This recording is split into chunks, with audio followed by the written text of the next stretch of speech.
Hello, my name is Carson Etters, and on this episode, we are going to be talking about the transition from prescription opioids to opioids available in the streets. The prescription opioid crisis has risen from the overprescribing of opioids by doctors. The overprescribing of opioids began in the early 1990s with the introduction of oxycodone.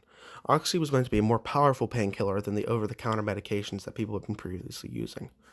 As the opioid began to gain popularity, insurance companies put quotas on the amount that doctors had to prescribe to patients. Opioids are generally used as painkillers for major injuries.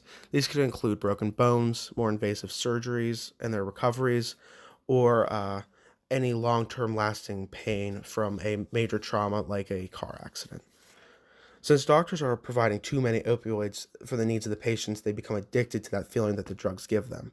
Once they run out, they need to try to find other ways to get it.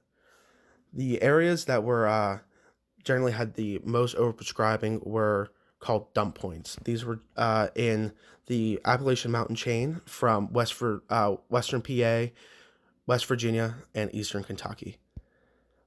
So to obtain the opioids that they previously had, patients had to start stealing them from other family members, causing themselves more pain and injuries so that they could get the prescription back or buy it from street dealers.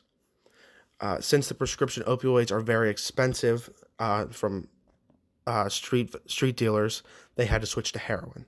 Heroin is the most readily available street drug, and because of that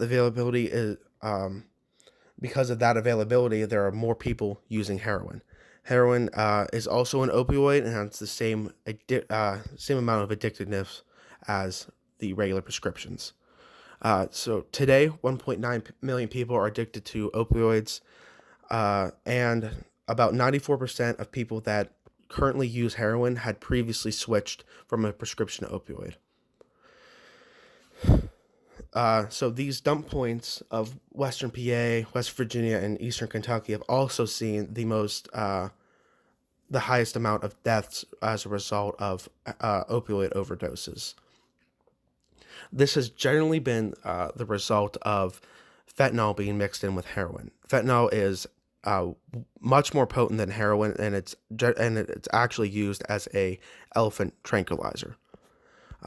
And because this is getting mixed in with heroin and people don't know what is in their drug, they put too much into their bodies and they overdose.